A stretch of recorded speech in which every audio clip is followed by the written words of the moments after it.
Ladies and gents, boys and girls, happy Tuesday. Hope you're all doing well. Tuesday, September the 21st, 2021.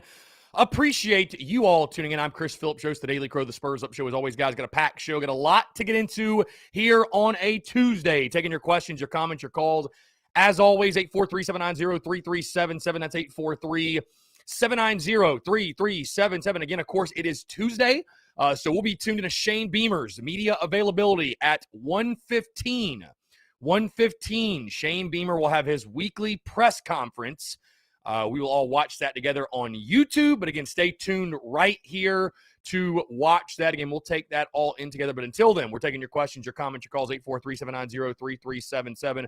That is 843-790-3377. I see Luke RJ, Travi, Lindsay, Sean O'Brien, Todd Smith, Ryan Hobby, Brendan M., Carolina Titan, Tanner Land, Daddy O, what's up? Also, if you're in the TDC questions, or if you're in the Big Cock Club Discord, I should say, head over to TDC Questions, the TDC Questions channel, to be sure that your questions are answered. Guys, again, as you see the whiteboard, every day is a great day to have a great day, but today is a great day to have a day indeed. I'm excited to enjoy it all with you all. Tuesday, September the 21st, 2021. Guys, we're going to rock and roll here. Before we do, I want to tell you about our friends over at Dason and Shalabi Law Firm, because the Daily Crow is presented to you by our friends at Dason and Shalabi Law Firm. Guys, they're young but experienced and aggressive attorneys. They're both former prosecutors who used to represent insurance companies, but switching sides. They both worked at larger law firms where they've represented hundreds of clients at a time. And guys, they both left to start their own law firm because they understand you're not just a line item. You're not just a number. You're a real human being, and you should be treated as such. Guys, they're a small boutique law firm that treats their clients like family. They're going to know who you are and treat you like a client and not a number. They handle injury cases that arise from car accidents and work accidents. Guys, do not try to take on the insurance company yourself. Guys, you've been involved in any type of accident, no matter what it is. The last thing that you should be dealing with is paperwork and dealing with the insurance company. Let the experts over at Dason and Shalabi Law Firm handle it for you, guys. They use the latest technology to make representation efficient yet effective. Again, let them take care of everything for you guys. You don't even pay them unless they recover money for you. Rami's in Columbia, Curtis in Charleston. They handle cases statewide. They also offer virtual or in-person consultations at no charge. Guys, give them a call today in Columbia, 803-973-0304, or in their Somerville location, 843-388-3368. Or, of course, guys, your one-stop shop, their website, dsinjurylaw.com. That is dsinjurylaw.com. for more information. Again, guys, it's our friends over at Dason and Shalabi Law Firm. Be sure to check them out and tell them that Chris from the Spurs Up Show sent you. What's going on? 843-790-3377. That is 843-790-3377. Luke RJ says, how was that champagne for the 500th episode? It was fantastic, Luke. Fantastic. It was absolutely incredible. Ryan Hobby, what's going on? What's the topic today? Gamecocks, Ryan, whatever you guys want to talk about. Hey, we can get into it. You want to talk about continue to talk the Georgia game over the weekend. We can talk about the depth chart that dropped this morning. We can talk about the Kentucky game upcoming this weekend. Hey, whatever you guys want to discuss, whatever you guys want to get into, I'm down, man. Whatever you guys want to chat about, we can dive into it. And like I said, guys, of course, 1:15, we will tune in to Shane Beamer's media availability. We'll watch that together as we do each and every single Tuesday. Noah Johns, what's going on, my friend? Dylan Prothman says Kirby gets fired this year after not making the playoffs. Well, number one, I think Georgia's making the playoff. I don't know which team you watch, but I think Georgia's definitely making it. Number two, that's not happening. Georgia's not going to fire Kirby Smart if they don't make the playoff. That's ridiculous. It's ridiculous. Tyler Noel, why is Zeb still listed as Doty on the depth chart? If Zeb trots his non-mobile ass out on that field Saturday night, this fan base will riot. Well, it's listed as or. And listen, I hear you. I hear you. I don't know why Shane Beamer is toying with our emotions. Guys, I don't know, man. Listen, Luke Doty's going to start the football game. Luke Doty's going to play the football game. It's one of the things I honestly am starting to really dislike about the game of football is this whole gamesmanship thing. Like, that's not a thing in the game of baseball. It's just not. Like, keeping secrets, like it's really not a thing. You've got to list the starting pitcher, right? You got to list a guy. Now, you can put it as TBD, but you're going to list a guy, right? It's just not, that's not in the culture of baseball. For whatever reason, the culture of football, secrecy and keeping things close to the vest, and that's just part of it. And so I guess it's maybe Shane Beamer feels like he's got the upper hand and not saying for sure who's going to start at quarterback. I don't know. I don't know, guys. I don't get it either. Luke Doty's going to start. If Zeb Nolan trots out there, I will take a hammer and hit my big toe with it because that's how I'm going to feel anyways, to be totally honest with you. Let's see. Dylan Prothman says Georgia's going to lose to Florida and maybe Arkansas. Dylan, I don't see that, man. Georgia's, in my opinion, probably going to go undefeated and win the national championship. So that's just me, though. Hey, we can agree to disagree. On the UK, Willie B will be rocking, and Brian D. Doty gives you your best chance at winning. No question. Jesse Jacobs, bro, did you see the climb video on Twitter? Got me so hyped for Kentucky. Can't wait to get to Willoughby. Yes, I did. Brian Dean says, hey, Chris, it's raining here. Yeah, it's kind of an ominous sky out there right now. A little bit of overcast. Let's see. God, Wiley says, hope those cats are ready for some big cock this Saturday. I love it. The Big Cock Club will be out and about. Steven says, if we don't see improvement in the offensive line this weekend, that's going to be real bad. If you don't see improvement in the offensive line, you won't win. Bottom line. You will not win with the offensive line play you've had thus far this season. Wesley Newmar, yes, tonight at 7 o'clock, the schedule for 2022 will drop. The SEC Network has actually got like a full-scale production going on. So, yep. Plan accordingly once it comes out for sure. Yeah, Brian, I think Luke Doty is without a doubt QB1 for Saturday night. I would be shocked if it were not the case. I would be shocked, and I would be a bit upset. I'm not going to lie to you. I'd be upset. Daddy, if the Taters lose to the Pack this weekend, how bad is the heat in the upstate? Yeah, I mean, it's crazy. I was talking to a buddy about this last night. Like, what if Clemson loses to NC State? I mean, those fans are already, up in arms. You know what I mean? They're already about to shit a brick. So it would be. How great and glorious it would be. Let's see. Cox by 90 over Kentucky for sure. Yeah, Brian Dean, got to get the tight ends involved, no doubt. Matt Hoskins, why aren't we using Van and Muse to their full potential? Are we not using Josh Van to his full potential, guys? He led in receiving the last game. I mean, I know he only had 3 catches, but I mean, at some point, you got to go to somebody else. So, Yeah, I'm kind of surprised the tight ends have been taken away so much. I'm surprised the tight ends have been taken away so much the last couple of games.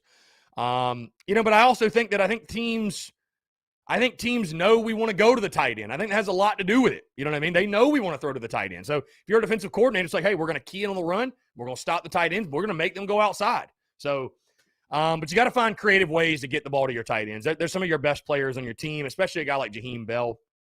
Jaheim Bell's got to touch the football. It's just no excuse. He has to touch it. He's got to touch the football, bottom line. Let's see. Andy Cohen says they will lose to NC State. All I know is this. I can't guarantee that Clemson will lose to NC State. What I can guarantee you is every TV in the fairgrounds, Gamecock Park, and all throughout the tailgates in Columbia on Saturday will be on that Clemson-NC State game at 3:30. That is for damn sure.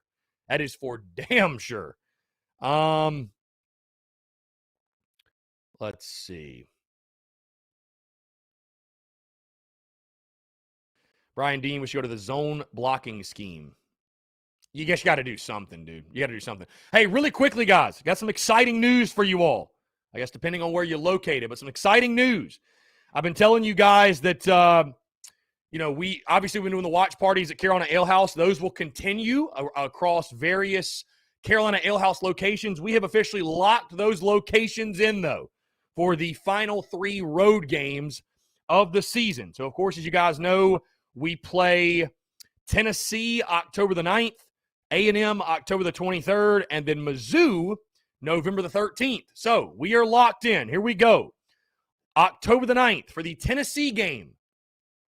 We will be at the Carolina Ale House in the Somerville location. So, all those around the Somerville area, we will be at the Carolina Ale House in Somerville on October the 9th for that Tennessee game.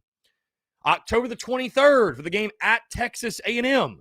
I am very excited to announce. Very excited, especially after a couple weeks ago, October the 23rd for the A&M game, we will be making our return to downtown Greenville. Very pumped for that, guys. That was incredible. Downtown Greenville was awesome the first time. It was an absolute no-brainer to get back up there. So we'll be at the downtown Greenville location October the 23rd. Then finally, November the 13th, for the game at Missouri, we will be at I believe, the Fort Mill location. They're going back and forth right now between Fort Mill or Columbia. I think Fort Mill is a great idea, personally. Some of you guys let me know if you're in the Fort Mill area. We kind of love to gauge what type of following we have up there in Fort Mill. But they have suggested the Fort Mill location, so I think that's going to be the location for that one. But certainly for the first two I just mentioned, those are locked in. October the 9th, we will be in Summerville. And October the 23rd, we'll be back in downtown Greenville. So very, very, very excited.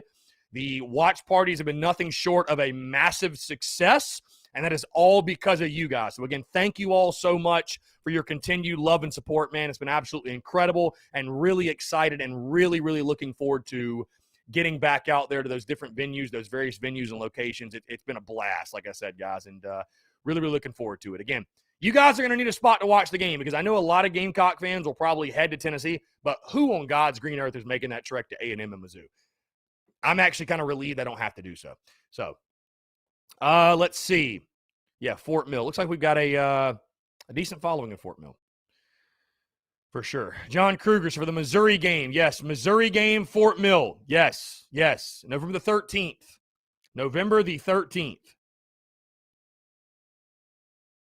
November the 13th, we will be at the Fort Mill location. Fort Mill location. So, yep, that is the plan. Wesley Newmar says he's going to A&M. I'd love to go one day, but, I mean, God, I mean, I'd love to go. Don't get me wrong. I'm not saying I wouldn't love to go, but that's a hike, dude. That's such a hike, especially for a game, for a series we have never beat them. That's a long way to go, Wesley, to watch your team lose. I mean, I'm not saying that's the attitude I have. I'm ride or die no matter what, but, like, I can't even imagine, like, if I would have made that road trip in, say, like, 2019 when we went up there and lost 38-3. Like, I love my team, guys, but I don't love them enough to go watch them lose 38-3 12 hours away. I don't. I'm sorry. If that makes me a bad fan, I guess, then so be it. Then so be it. I mean, so be it. I made the drive from Missouri to South Carolina. Nope, would not do that again. Nope, I'd be flying if anything. I would be flying if anything, for sure. Again, guys, 843-790-3377. That is 843-790-3377. Taking your questions, your comments, your calls as well. Appreciate you all tuning in. This is something, guys, that's on my mind, and I don't care how it's taken. I'm just going to say it, okay? We're starting to talk Kentucky game, and the hype and excitement for the Kentucky game is very, very, very real, right? Which is a great thing. I cannot wait to see Williams-Brice Stadium packed on Saturday night. But I want to just really briefly put out a word of caution to the Gamecocks fan base. And again, this is not me. Last week what I did, guys, some people were trying to tell me I was being negative or pessimistic or saying I was being doom and gloom heading in the Georgia game. And that was not the case at all. That was not the case at all. What I spent last week doing was trying to inject perspective going into that Georgia game. Hey, just have some perspective of the challenge that is at hand. And I'm going to be spending some of this week doing something very similar. Not in the way I did last week and where I was saying, hey, this is a tall task. The Gamecocks are outmanned. It's a total mismatch. It's going to take a prayer to even keep it a close game. No, this is a very winnable game for South Carolina. This is a coin flip game. The Gamecocks are much, much, much, much, much closer to the talent level, if not even, with what Kentucky provides. Okay? This is the perspective I want to inject this week, though, because, again, I'm seeing a lot of fans. The hype, excitement is there, and that's good. I'm excited. I'm hyped. I'm fired up. But what I'm going to say to fans all week is this. Just please keep it in perspective. If for some reason this game does not go as many have projected or predicted, because I don't think I've seen a Gamecock fan that has said that the South Carolina is going to lose this football game yet. And I'm not saying that's what I'm picking, by the way. I am putting perspective out there. See both sides. But I have not seen a Gamecock fan that has even expressed any doubt that South Carolina is going to win the football game, which is great. Totally fine. But the perspective I want to put out there is this. If South Carolina loses the football game, if that happens, I just want people to be able to take a deep breath and realize the season's not over. The season's not a failure if you lose to Kentucky. Season's not over. Okay? Guys, believe it or not, the season has gone exactly how my preseason predictions, exactly what I picked. Damn near to the score for each of the 3 games. Kind of scary, to be honest with you. It's kind of scary. With that being said, in case you forgot, I picked this game as a loss in the preseason. I picked this game as a loss, a 28-23 or 27-23 or something like that. I picked it as a loss, though.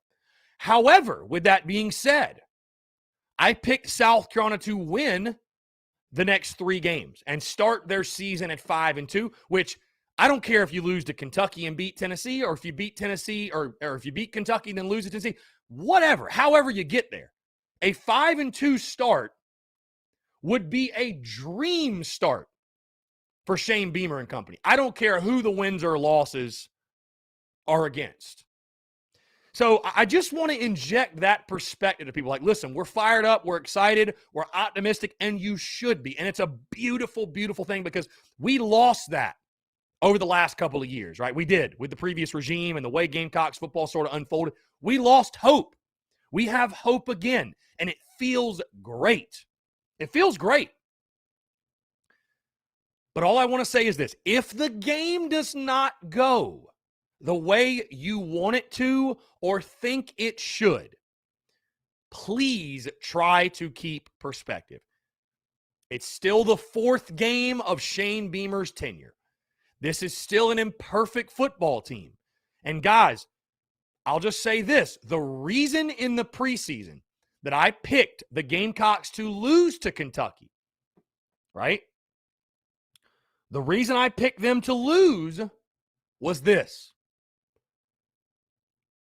There's really no reason South Carolina should beat Kentucky. And you might be saying to yourself, Chris, what are you talking about? What are you talking about? Well, when you look at it this way, Kentucky has a 9th-year head coach. They have upgraded at the quarterback position. They now have a passing game to complement a very, very solid running game. They have a big physical offensive line. They're always really, really solid on defense. And on top of that, they've beaten you 6 of the last 7 years. Meanwhile, you have a first-year head coach with, unfortunately, a question mark right now at the worst possible spot on your football team going into this game, and that's the offensive line. Because Kentucky, guys, have there been other reasons? Sure. But for me, the number one thing that stands out, the reason Kentucky's beat you 6 out of 7, they have whipped you at the line of scrimmage. They just whipped you at the line of scrimmage every time. They've out-physicaled you. They've outmanned you. They have whipped you up front. Again, I am not saying any of this to tell you, hey, don't get your hopes up because the Gamecocks are going to lose. Quite the contrary. Be early, be loud, be optimistic, be hopeful. Get your hopes up. I'm not telling you that, but I fear,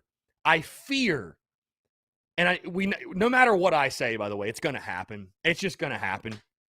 Totally fine, but it's going to happen. But for those who hear my voice, right, just keep perspective. if South Carolina somehow loses the football game, the season is not over. It's not over. We all want to be. I want to beat Kentucky, bro. I'm so tired of it's a huge game for a lot of different reasons, right? I mean, the possibilities of a 3-1 start, which we think would turn into a 4-1 start with Troy next weekend, right? It's a huge game for that reason, if nothing else alone. But for me, it's a huge game because whether people are vocal about it or they're not, you know that if South Carolina loses to Kentucky on their home field at night, there's going to be a fair portion of the fan base, again, whether they're vocal about it or they're not, that is going to be saying to themselves, here we go again. Here we go again with this coach.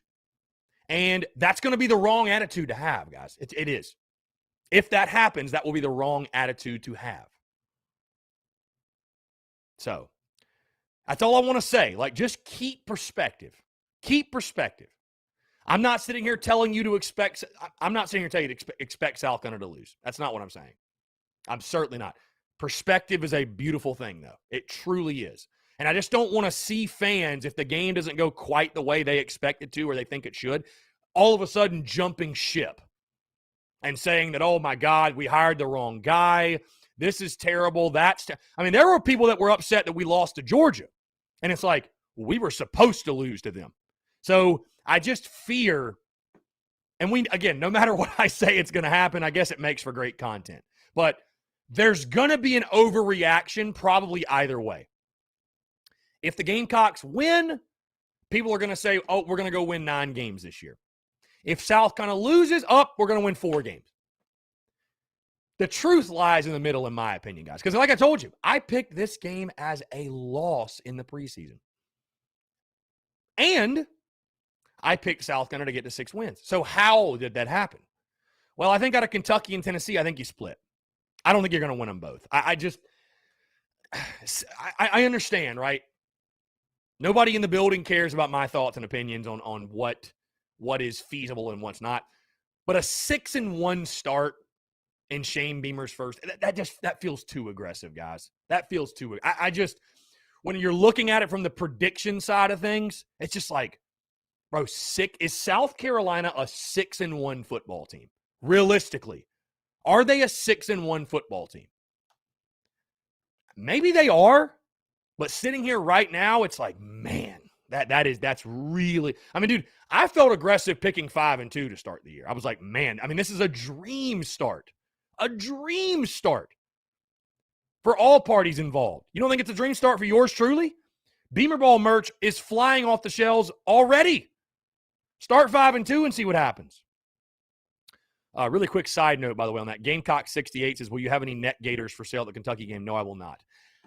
Guys, I'd love to have inventory. Getting inventory made is such a pain. It's just not even worth it. It's just not even worth it. So. Eric Fryer says ESPN has a 56% chance to win. Vegas is a 5-point dog. Yeah, that's interesting. That's strange. That is very strange for sure. Again, guys, I am not coming to you today to tell you to lower your expectations. I'm not telling you to not be excited. I'm not telling you to not be fired up. Dude, I can't wait. I don't think I'll get to it today or even tomorrow probably, but probably Thursday. I'm probably going to go to Walmart, get me a poster, make me a poster for SEC Nation. Dude, I'm pumped. I wouldn't be doing that if I wasn't fired up for the game. I'm pumped for the game. But again, it's important to keep perspective. That's all I'm saying. That's all I'm saying. Just keep perspective. I understand. It's going to sting. There's no question. If that happens, it's going to sting. Now, with that being said, you are most certainly, this is a much, much better test for South Carolina than it was last weekend in Athens. You have a great chance to win. This is truly a toss-up, truly a coin flip. Now, what scares me, I mean, again, it's Tuesday, but I feel like you guys are ready to talk Kentucky. We're ready. We're ready to talk about this game. What scares me is this.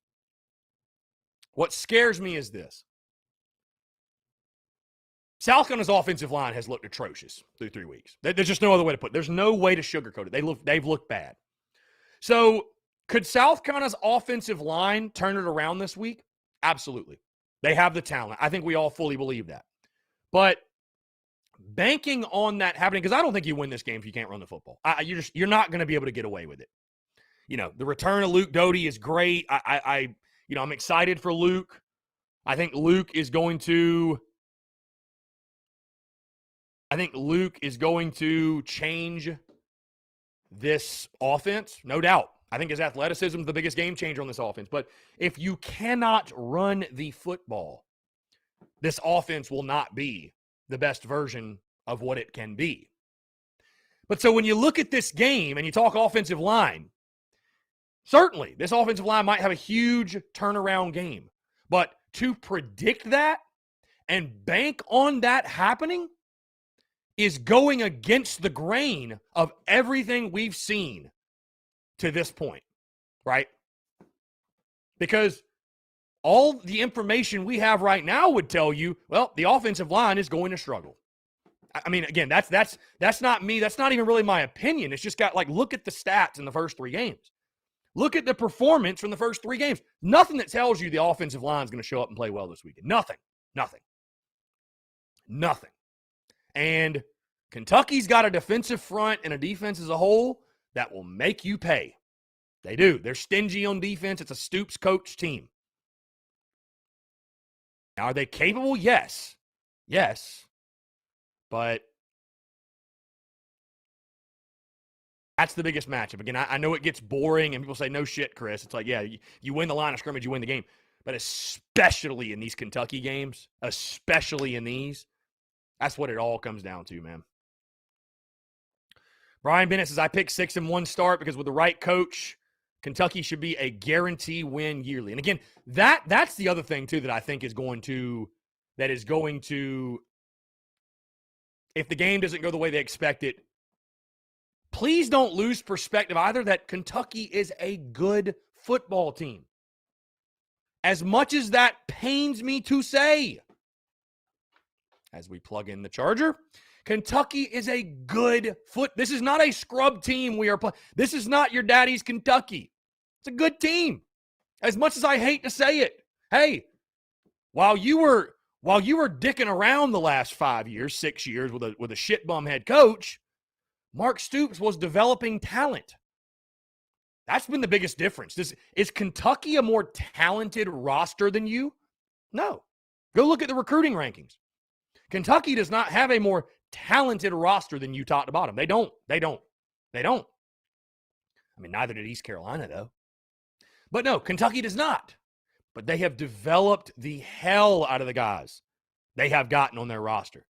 Mark Stoops, again, I said it last preseason, and I'll say it again. I know it won't bother you as much right now as it did some of you in the preseason of last year. But I said Mark Stoops is everything that Will Muschamp was not as a head football coach. Mark Stoops has done a great job of, he is doing more with less at Kentucky. He's getting guys that maybe they're not that highly regarded or that highly ranked, but guys that fit their system and their culture and their scheme, and they buy into what he's preaching, and they buy into Kentucky football, right? He's found those guys. He has found those guys, and they developed the hell out of them, and that's made them a good football team. It's worked for them very well. So is South Carolina, based off of recruiting rankings, a more talented football team? Yes. But is South Carolina a better football team? That is the question. And I think that's the question we'll get the answer to on Saturday night. So 843-790-3377, guys. That's 843-790-3377. Kentucky's definitely good. Ronnie, yes, I hear you, Chris. Do we have the right offensive line coach? These guys look lost. Again, I'm not going to sit here and say fire Greg Atkins after 3 weeks of the season. Let's see how things go this weekend. And, yeah, I mean, listen, if the offensive line is a bad year, hey, maybe they do pull the trigger. But, it's been 3 games, man. It's a little early to say fire anybody. Daddy O's is with a 9th-year head coach. They should be better. That's a fact. That is a fact. Aaron Hodges, what's the position advantage breakdown in your opinion? I'd have to go down and really break it down. I think, our advantage is definitely in our running backs, but we got to block. We got to block. That's the thing. Got to block. Believe it or not, I think our receivers could give them problems. Josh Vann, what he's done. Maybe Jalen Brooks can emerge. Again, Luke Doty's athleticism can give them problems. Defensively, our defensive line obviously is always a great matchup. I worry for our secondary a little bit. I'm not going to lie to you. I worry for our secondary because Will Levis can sling it, bro, and they've actually got some playmakers on the outside. This is not Kentucky. This is not a Kentucky team like we've seen in the past where, they run, and just can't throw it at all. Levis can beat you. Levis can make you pay. So our secondary will get another test this weekend. There's no question. There's no question. Yeah, it'll be a tough one Saturday. Tyler Weed says Kentucky's no longer a guaranteed win for anyone in the SEC. Stoops is a great coach for them. Got an SEC talent, competes every year. They can beat anybody they play. This ain't the Kentucky of the 90s and early 2000s. And you know what's crazy, man? Kentucky has always given us a tough game for whatever reason, even when they were bad. Justin Warren, I think we take the next 3 games. Kentucky didn't impress me a lot, aside from a few big throws against Chattanooga. RDBs are better than theirs, but I think Foster and Vam will have another big game, and Juju and Lloyd will break out. Looks like we have to run to the outside because of our O-line. Fair. I'll tell you this, man. I'm not putting a lot of stock in what I saw from Kentucky against Chattanooga. I mean, they came off an emotional win over Mizzou, noon game against an FCS opponent, perfect spot for a letdown. I'm not putting a whole lot of stock in that game, to be totally honest with you. Tyler Knoll, the quarterback issues A&M has, does that make that game more winnable? I do think we beat Auburn, but don't see us beating UF. I urge everyone this. Keep the reality over your expectations. We're not there yet. This coaching staff will get us there, guys. It's a process. Does it make it more winnable? Sure. But again, A&M, it's a lot like looking at Georgia. Man, I just don't think you're on their level. And, I mean, dude, you've never beaten them before. And you have to go to College Station. So I don't care they're without their quarterback. Their backup's pretty damn good, too. Their backup's pretty damn good, too. Lance Player, what's going on, my guy? Bush lattes will be deleted this weekend. Trad says, white garnet white unis for this weekend. Where is that coming out? Did that drop? Did that drop somewhere? Did I miss that? Or is that just the insider report? Which is fine. I mean, I'm totally fine with that.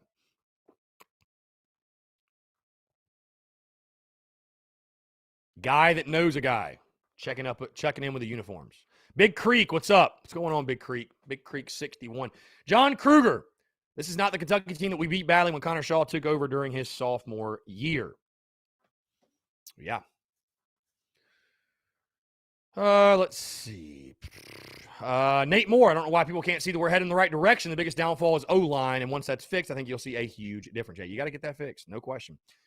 Luke Boyd just got in here, but did Juju not get any touches against Georgia? I mean, I can almost understand why he wouldn't get touches because he's too small to run the ball on a defensive line that totals up to about 100,000 pounds. He didn't touch the ball. Chamber said that it was a coaching. I don't know. I don't know why he didn't touch the ball. Aaron Hodges, when Beamer is hired, what's the expectation for him? What are you talking about, Aaron? Expectations for year one, or like when we look back at the end of his tenure? What are the expectations? Be a little more specific. I want to make sure I give you – oh, here we go. When you envision his last year at South Carolina, what are his accomplishments? I mean, of course, certainly the goal is to win the SEC. There's no question. Again, I think realistic expectations for Shane Beamer, and really this is any coach, but Shane Beamer's our head football coach right now. I think realistic expectations for Shane Beamer and the program he's building, get this program to a point where you're winning 8 to 9 games a year. Maybe 7 to 9, whatever. You're in that range.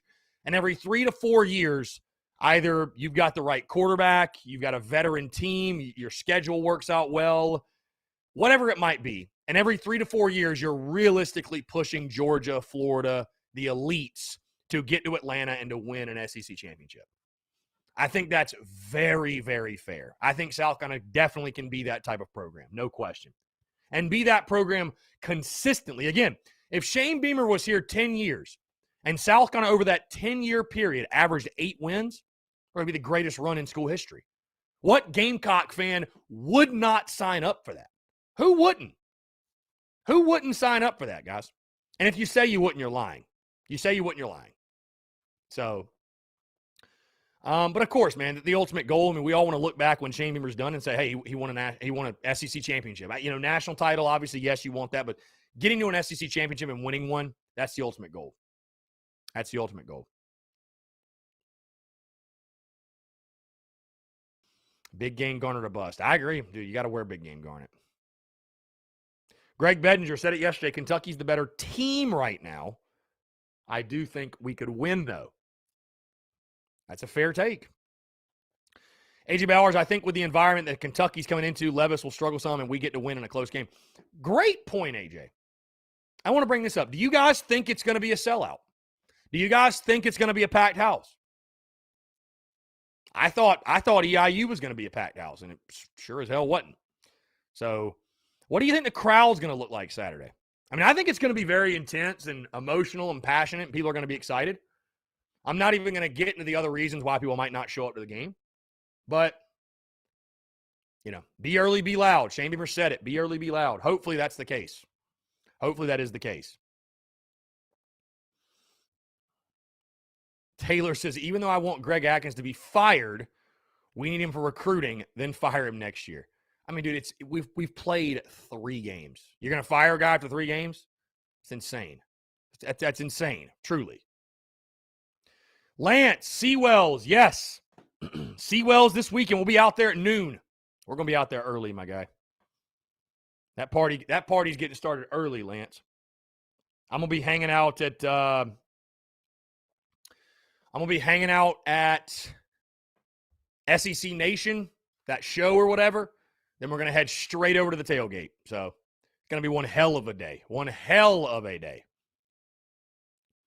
Joseph, it's frustrating how our own fans are so quick to turn away from Kevin Harris. Everyone's calling for Lloyd and Juju and our best running back in Harris, and it ain't that close. Need the O-line to block for him. The O-line's got to block for everybody. Bottom line. Joseph says, if we wore garnet white, I feel like it would send a message that Kentucky's not supposed to be our big game. Big games should be teams like Florida, Auburn, and Clemson. I mean, that's fine. I hear what you're saying. I'd still like to see big game garnet because, you know, it is a big game. It is a big game. Whether you want to admit it or not, it's a big game.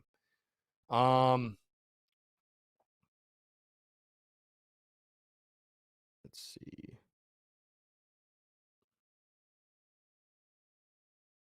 Weather's supposed to be perfect. Yeah, it's going to be a perfect weather day. James Kendall, the ones that are noisy show up. The quiet ones stay home. Sean O'Brien, why do you think we are already having the here we go again crowd? Is it just negative, super casual fandom or what? Some people just are negative.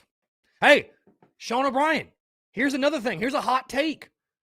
There's some people out there that weren't fans of the Beamer hire. I mean, maybe that's got some. I mean, I'm just throwing that out there. Maybe that's got something to do with it.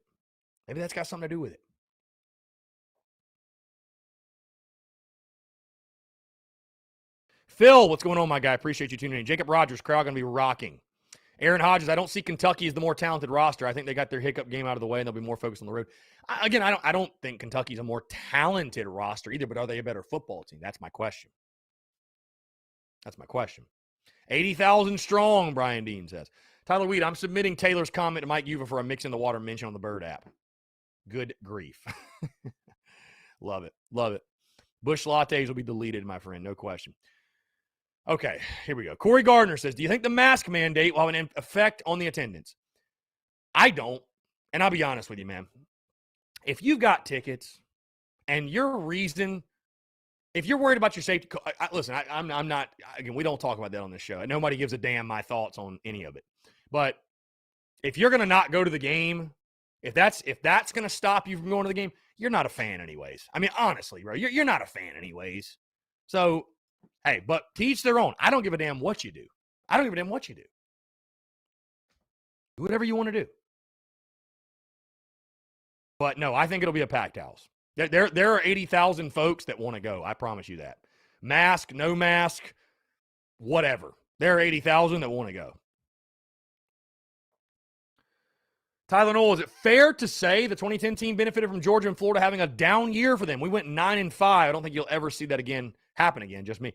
Yeah, I think it's ignorant to say they didn't. I mean, that was still a really good team. Don't get me wrong, but yeah, we went 9-3 and won the East. I mean, that will, like you said, that will never happen again. That will never happen again for sure.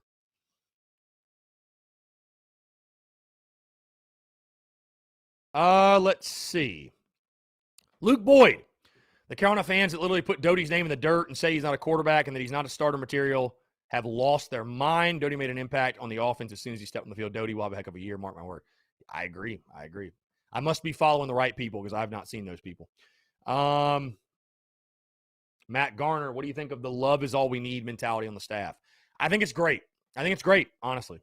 They're trying to earn the players' trust right now and leading with love. I think it's very, very, very smart. I think it's great. I love it.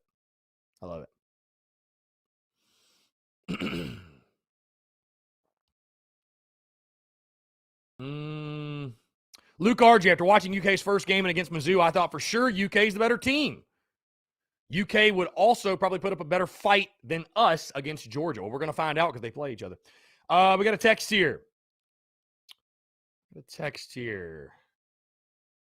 If we get a win against Kentucky, going 6-1 through the first 7 games is really, really possible, which would be insane for Beamer's first year. I agree. It almost feels too insane. Like, it's like, dude, there's no way we start 6-1. No way. And if we do, bro, you think I don't want to start 6? Of course I do. But, God, that feels aggressive. Doesn't it feel a little aggressive? Doesn't that feel just a little aggressive? Feels a little aggressive. Justin, Beamer's the perfect coach for this job. He's got no place to go but up. He stays positive, and I think he has this team on a tight leash because he understands he has to change the culture. Yeah, I mean, I love Beamer. Miller Tom says he's not wearing a stupid ducking mask. Quack, quack. Let's see. Travis Lee says, this team won 6 combined games in 2 years. Our fans think we're winning 10 games year one. Chill as far as the mask. Guys, again, I do not care to talk about the mask. All I say is if you're going to wear a mask, wear a TSUS one. That's all I'm saying. That's it. And I will not have them for sale the game. I apologize. Phil, daily weather for New Hampshire, 70 degrees and partly cloudy. Let's see. Taylor Navendra, I know y'all think I'm crazy wanting to get rid of Atkins, but an O-line coach from Marshall ain't going to hack it. But, bro, it's game 3. If our O-line is still trash at the end of the season, fine. I will not – I won't hate your opinion there, but it's game 3. Let's let it play out. That's all I'm saying. John Campbell, the game will come down to the O-line. Simple. That decides the success the offense will have. Don't think we'll have to worry about the defense too much, picking Foster to get another pick. Yeah, he's been on fire. Aid Suddeth, what are your thoughts on this weekend's game of the first 3 weeks? Pretty similar to what my thoughts were in the preseason, man. It's going to be a tough game. Kentucky's a good team. It's a coin flip. It's a toss-up. There's no question. But, there's a reason Kentucky's a road favorite. They're a good football team. Again, South Carolina can win this football game, but it is going to be a tough game. Friday, by the way, guys, we just had a text come in. When will you give your prediction? Friday, I'll drop my prediction for the game. Friday. And I'll be honest with you guys, I need the time because I don't know what I'm picking yet. I need to dive a lot deeper on Kentucky and the matchups and everything else before I make a pick. So, Aaron Hodges on the Beamer hire, in my opinion, it's just risky. You're asking someone with no experience to go up against some of the best coaches in the country. Yeah, which is why I said, hey, you got to let Beamer grow and learn on the job. You got to do it. You got to wrap your arms around this guy and embrace him. You don't have a choice. You don't have a choice, man.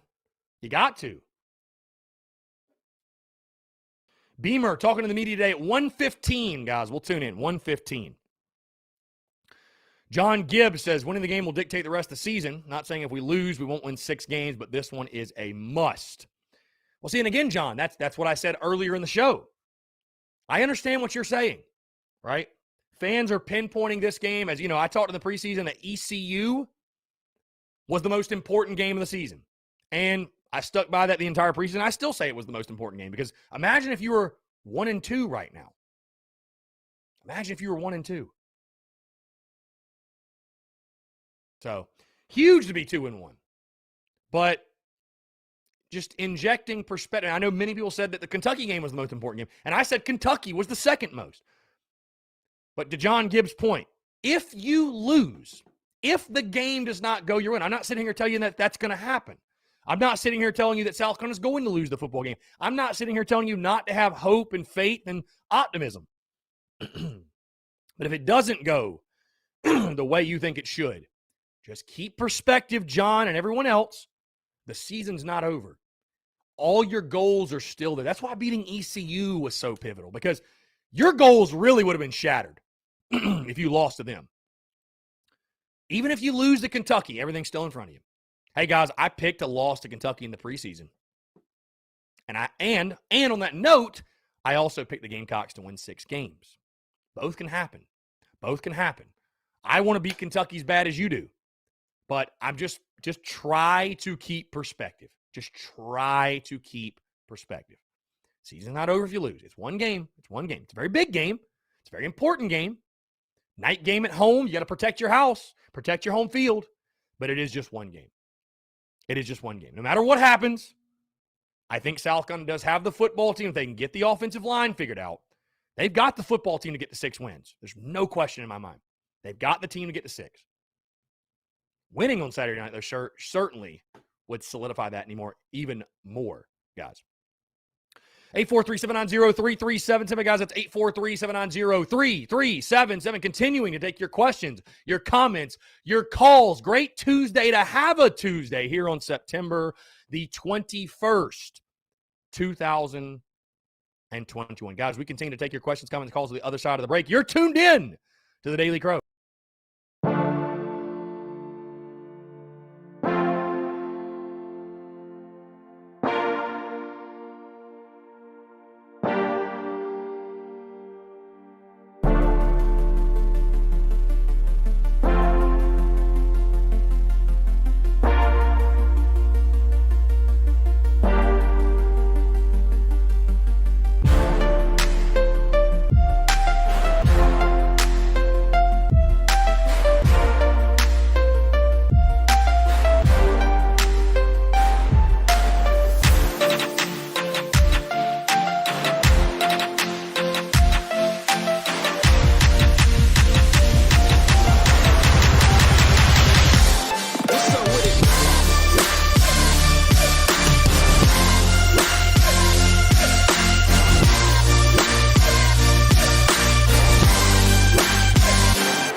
All right, what's up, guys? We're back. 843-790-3377. That's 843-790-3377.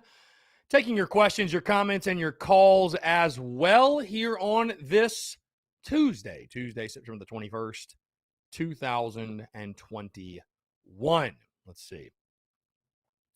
Scott Staney, what's going on, my guy? Appreciate you tuning in. Matt Garner, 6 to 7 wins is doable, but this team is soft and the coaching is conservative and soft. Wow. Matt Garner with the hot take of the century. Team is soft, coaching is conservative and soft. Gotta say I don't agree with you, my guy, but hey, to each their own. All right, let's jump to the phone lines real quick. Dalton, what's going on, my man? How are you? How's it going on a Tuesday, Chris? I'm doing pretty well, man. Appreciate you asking. What's up? So I wanted to call and sort of get your take on something I've been thinking about with the whole Beamer hire and all this. Right. So, yeah, I know it's hard to tell after only 3 games, but in my view, there are really 4 things that you need out of your head coach in the SEC. First thing you need is you need a good attitude in the program. You need an attitude where every single time you take the field, you're playing as a team and you think that you can win. I think, all of us would agree that Beamer is sort of cultivating that, and I don't really see that as an issue. The second thing is that you need a coach that can recruit guys that can, win football games at your program. I think Beamer, because of his track record with Steve Spurrier, he can sort of do that. So I'm not really worried about those 2 things in particular. The next 2 things you need a coach that can adapt to the SEC, and you need a coach that can, win on the big stage, right? So I just wanted to get your take on sort of if you think Beamer has what it takes as sort of a brand new head coach in a game environment. If he has what it takes to sort of do what a lot of other coaches in the SEC have to do, like and sort of win games and adapt to the SEC in a way.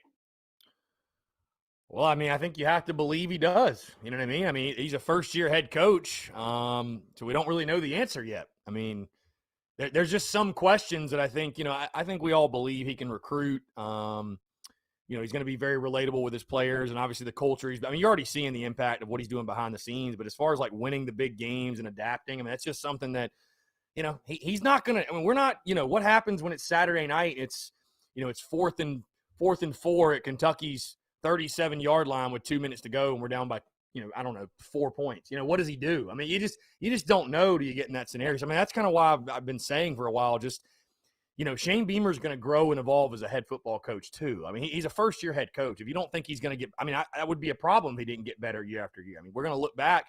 I'm sure he will at year 3, 4, 5. He's going to look back at year 1 and just say, God, I'm so much better of a football coach now than I was then. So, look at Dabo. He's gotten better, obviously. So, I think the points you all make are very valid. That's a solid list, but there's just some things on that list I don't think we're going to know, and we kind of have to let Beamer grow. You know what I mean? Like, it's like the caller we had yesterday talking about, he felt like we weren't well coached, and that he pointed this out and this out and this out, and it's just like, dude, Beamer's going to make mistakes too. He just is. It's just inevitable. You didn't hire Steve Spurrier. You didn't hire a guy who's done this for 20 years. Like, you hired a guy who's never done it.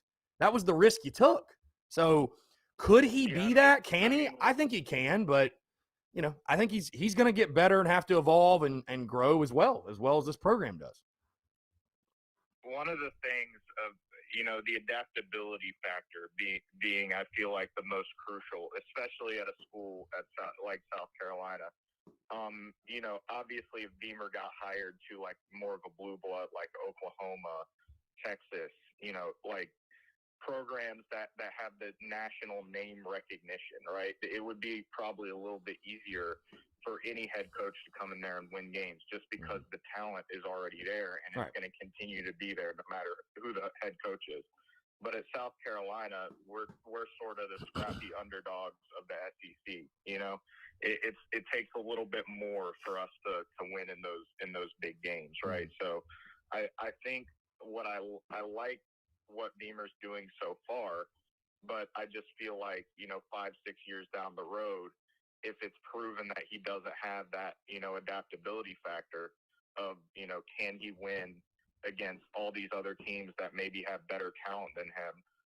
Can he somehow figure out how to, you know, outmaneuver them on the field and get the W when it's the least likely, you know? Yeah, it's a tough job.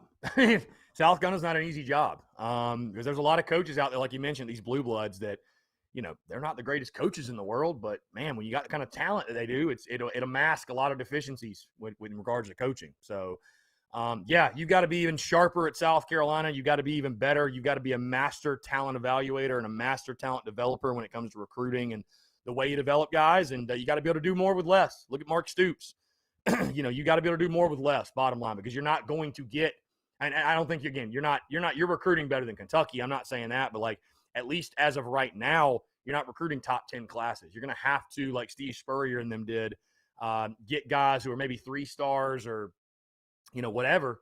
If you're recruiting at a top 20 to 25 clip, you got to make them play like the 10th best class in the country. You know what I mean? So, yeah, you're going to have to do that. But yeah, I mean, that's something only time will tell. Only time will tell. And again, I think the fan base, you've got no choice other than to wrap your arms around this guy and let him grow and let him build. And hey, listen, Shane, you know, on the flip side, because all you hear from people is, hey, this was a great hire. We believe in Shane Beamer. And I do too. But if you want the flip side of it, Shane Beamer, this is the reality. It might not work out. It might not. It really might not. We, you know, and if we get to a point 5, 6, 7 years from now where it's painfully obvious that it's not, hey, Shane Beamer's not immune from the fan base turning on him as well. I mean, that's the unfortunate reality, man. Look at Scott Frost, who's an alum of Nebraska, getting people jumping down his throat. So if an alum's not safe, who is? The answer is nobody, because they're getting paid millions of dollars to coach football. So, I mean, that time will come if that time's going to come. Again, we all believe it's going to work out, and I think you have to go in this believing Shane Beamer's going to be that guy, but only time will tell. Again, maybe that's not the sexy answer, and people want to know right now. They're impatient. They want to know, but we just don't, man. We don't know. We're only going to know. We're only going to find out as we go through this thing together. So, I mean, I think this Saturday night is sort of going to be a big moment in Shane Beamer's, you know, first year as a head coach. I think we're really about to find out, you know, the adaptability and his on-field coaching ability, like sort of what, you know, when the rubber hits the road, like what exactly Shane Beamer is made of, because this Kentucky team is a beatable team for us. I think it's unlike Georgia, in which pretty much you only had, you know, less than a 1% chance of coming out with a W on that. It's about it's a coin flip this Saturday. So, you know, I'm going to be there. I'm going to be loud. I hope we have Willie B packed and we give Shane Beamer support and we, you know, let him coach this team and we come out with a W. For sure. Well said, Dalton. I appreciate it, man.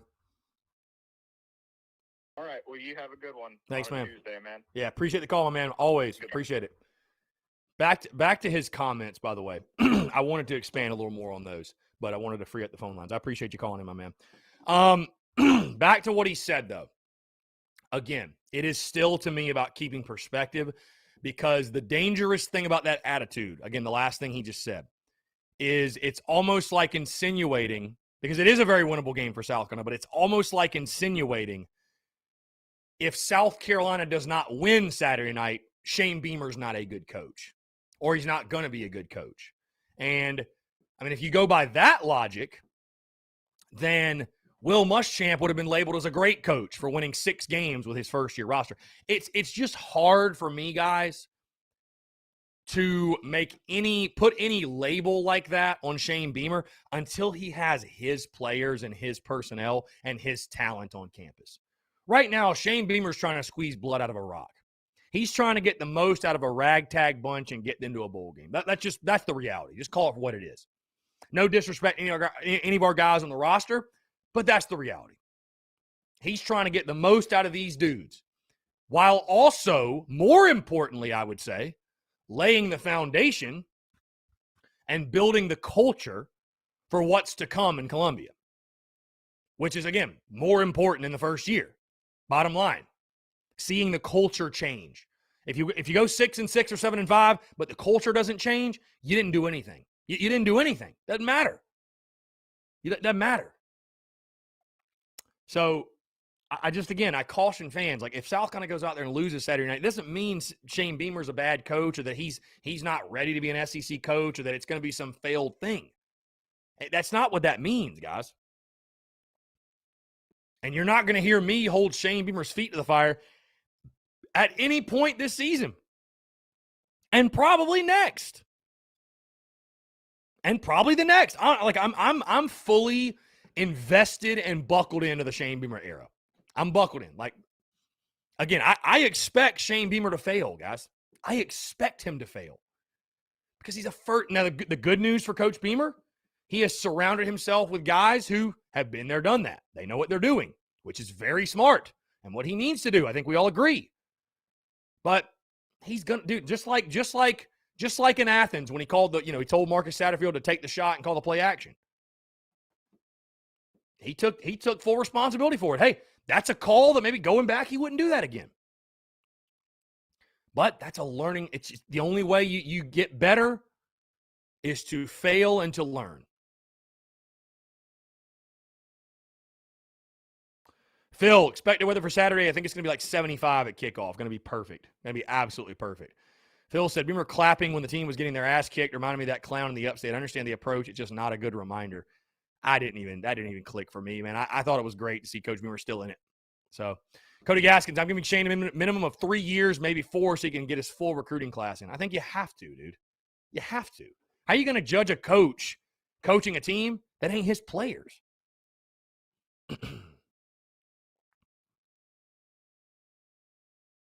John Gibbs, some people seem to forget that Beamer wants to be here. Does that mean we will automatically win? Absolutely not. But at the same token, it's the first ingredient to a winning program. We got lucky with Spurrier because of his name. He wasn't one of us, a.k.a. Gamecocks. Give him time, people. It's year 1. Yeah. I mean, I got nothing but love for Coach Spurrier, though. Obviously, the GOAT. The greatest coach to ever grace the sidelines at South Carolina. Got a text here. Chris, do you think our O-line will play better against Kentucky? Chattanooga ran the ball pretty well in Kentucky and averaged 6.1 yards per carry. Surely we can do better. We will not do better than 6.1 yards per carry. I'd be willing to go. Guys, we have ran for 2.8 yards per carry the last 2 weeks. So if we get over 4.5 yards a carry, that's going to be a great game.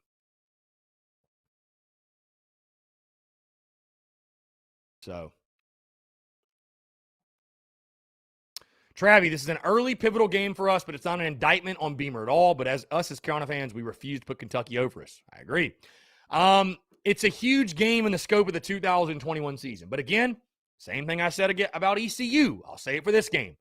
Win or lose, this game does not determine the trajectory or how Shane Beamer will fare at South Carolina. It doesn't. It doesn't. Even if you win, just because you win, it's not like, oh, that's the guarantee he's going to be the best coach in school history. No, just one game. Just one game. John Braddock, how long do you think it takes to build a program today? 4 to 5 years? I'd take 3 to 4.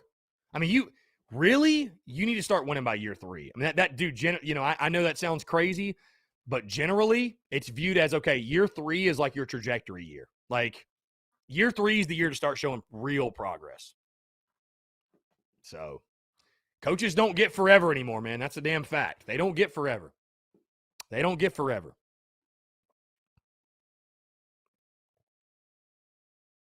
But I'm excited for the game Saturday night, man. It's going to be a good one. Very interesting. Again, Kentucky's a good football team. But I think South Carolina is certainly a winnable game. Most certainly. We'd all agree.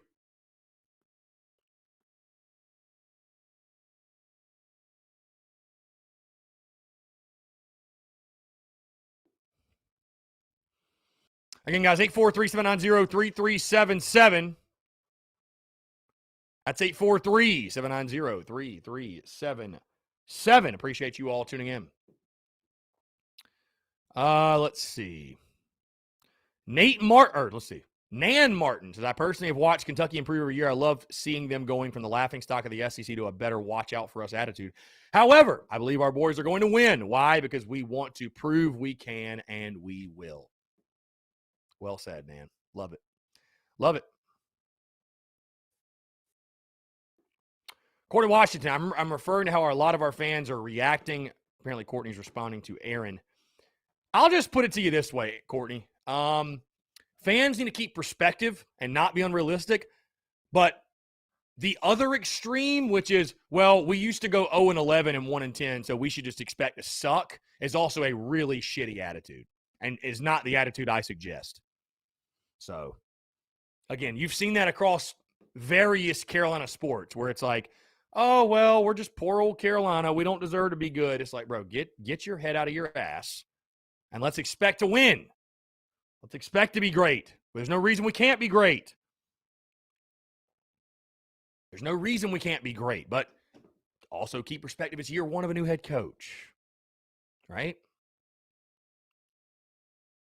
Cody Gaskins says, I wish we would honor Spurrier. The man did wonders for the university. Yeah, they definitely should.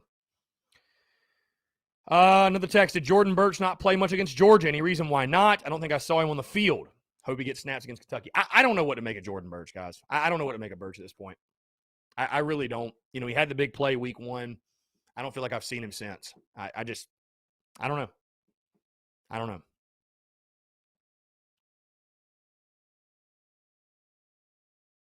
John Gibbs, I think a win this weekend would be the beginning of the next step in our program. With that being said, the rest of the year would need to be about consistency as far as beating people you're supposed to beat.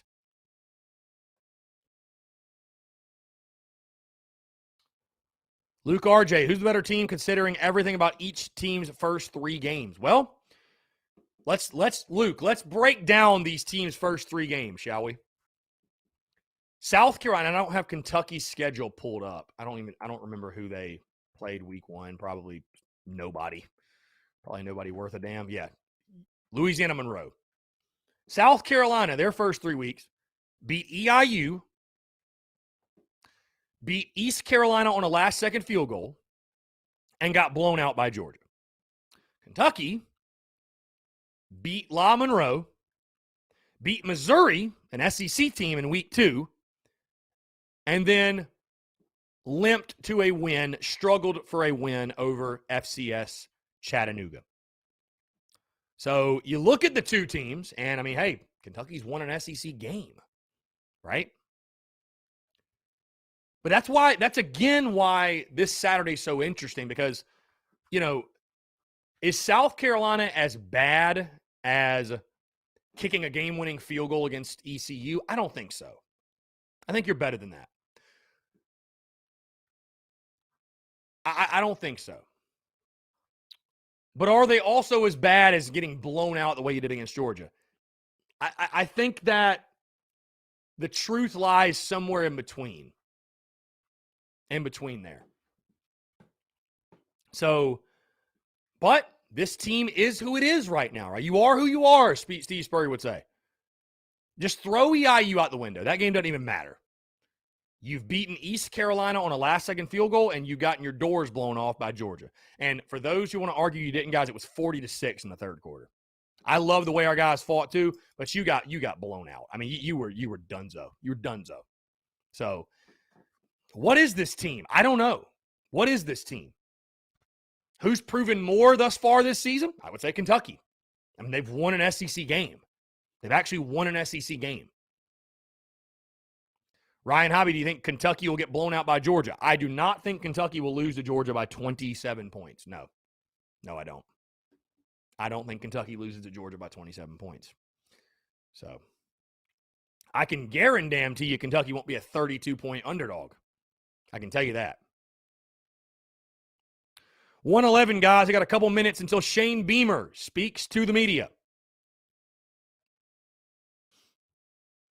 Savannah Webster, who's our next West opponent? A&M. Right? A&M, right? Yeah, we got A&M and Auburn this year.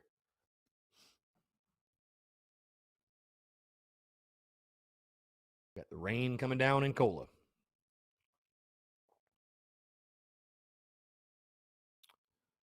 Let's see.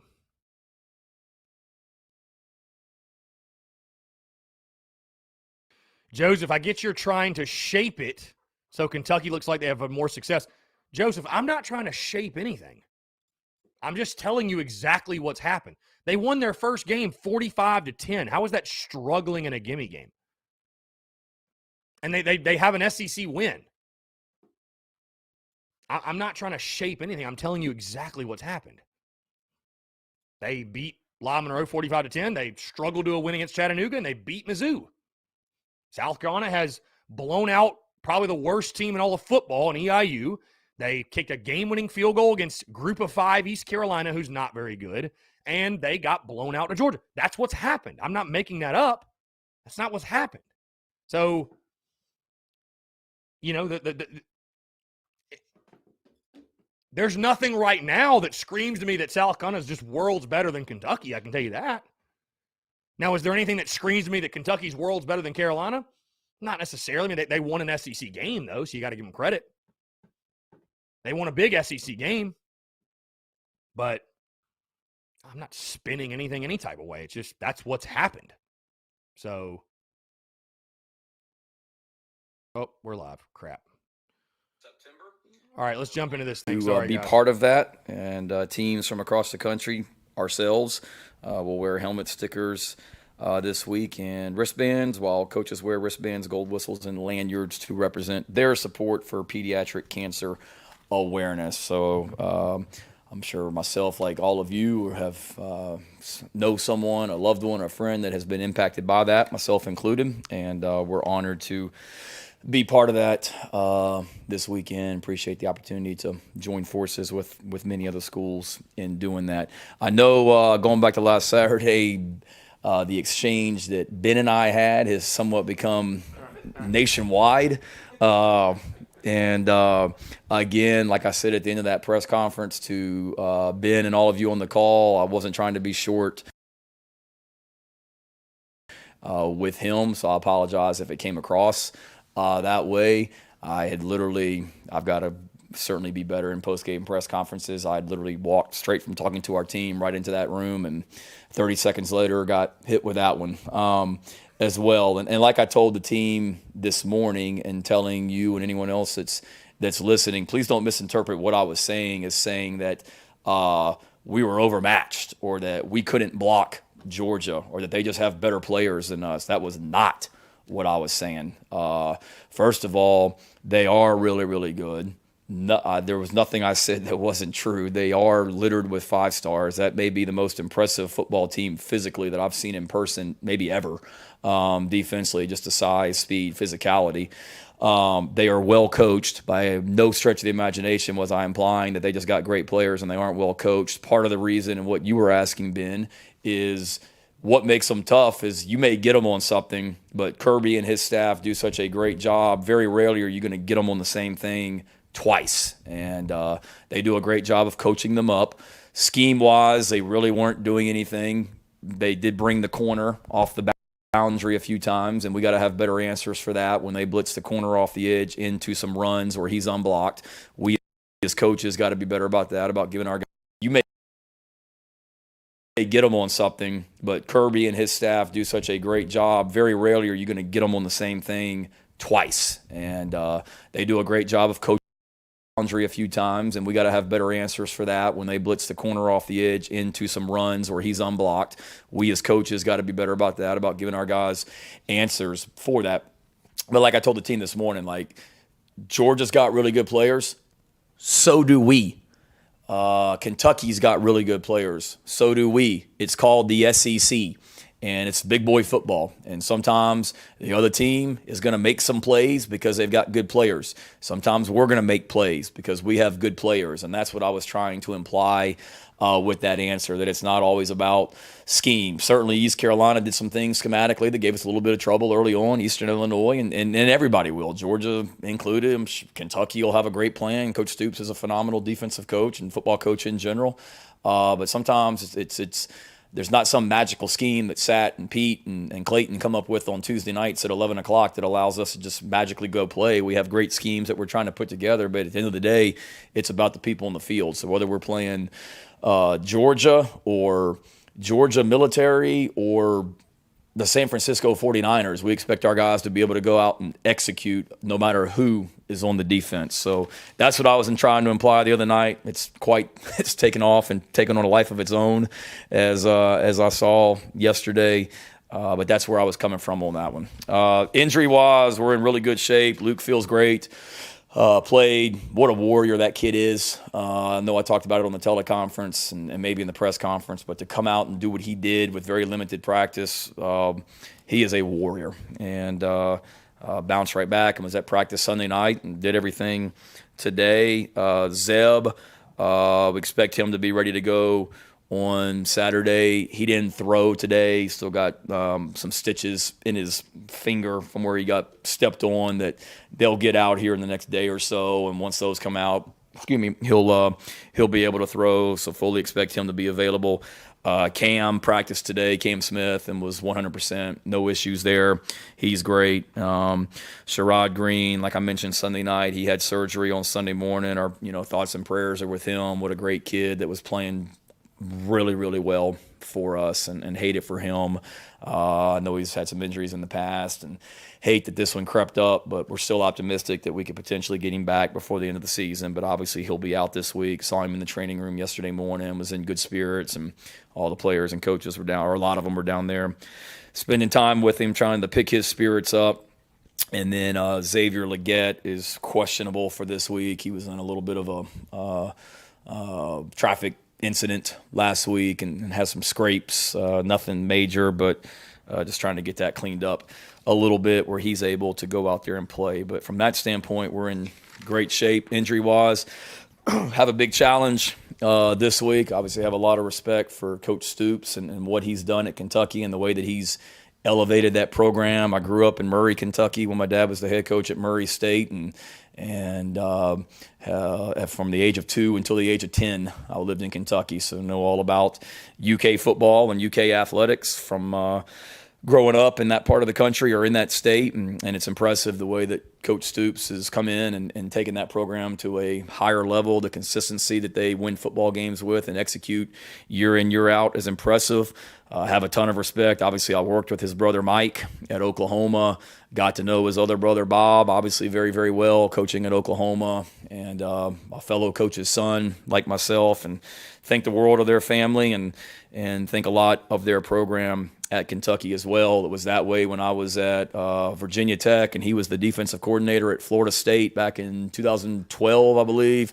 Super physical and super well coached was the Florida State defense, and the Kentucky teams he has are no different. I played against them when I was at Georgia in 2016 and 17, and they were always battles. And they've only gotten better and continued to become an even more physical team since then. Offensively, explosive. The new offensive coordinator that has come in from the NFL has done a great job. The quarterback they have that's playing for them is playing at a really high level. A really impressive player that he is. He's got size. He can run. He throws one of the more impressive deep balls that I've ever seen. I mean, I think they're like second in the country, if I'm not mistaken, in like explosive pass plays or something. So they are a big play offense. Number one, the receiver that transferred back to the state from Nebraska, he is lights out, and we have to have a great plan for him because he can take the top off a defense in a hurry, and there's no throw on the field that this quarterback can't make. So we've been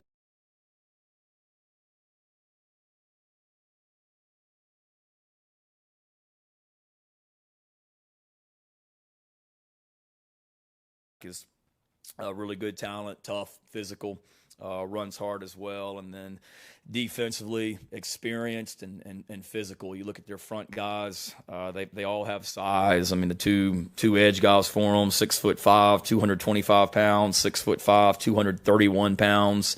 The end number 4 is He is super disruptive, one of the better players in our league, 6'3", 275 pounds, but plays fast and with twitch.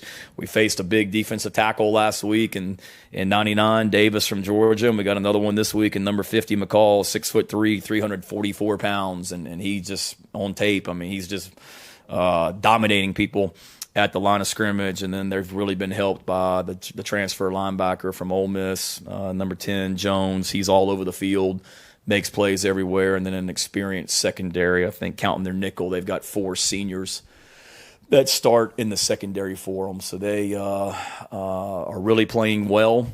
They're really well coached. They're really physical and a good football team. So it'll be a big challenge for us on Saturday night. And, it's their first away game for them for sure. And we need to make that a great environment on Saturday night. So Gamecock Nation, listen to me. We need you there early. We need Gamecock Walk to be even bigger and louder than what it was last time. We need the cockpit to be louder and more disruptive than it's ever been. We need an environment Saturday night that will be a true home field advantage for us and a true 12th man out there. Loud and boisterous. If you're wearing a mask, great. You ought to be yelling so loud that the sound from your voice tears a hole in the mask. I don't even know if that's humanly possible, but let's sure as heck try. You can be an advantage for us. We're all in this thing together, and we will need you on Saturday night. Get there early. We've got a fantastic group of recruits that are coming, and we need you to go get this done. All right, having said that, take any questions.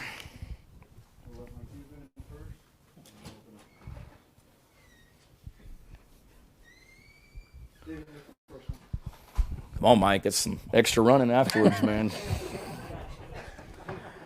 Shayna, after 3 games, when you've looked at some of the offensive line struggles, is it a scheme complication thing? Is it calls at the line from the center of the quarterback? Just is there, a couple of problems that you guys have identified and can correct? Yeah, we got to be better. It starts with us as coaches. We got to coach better.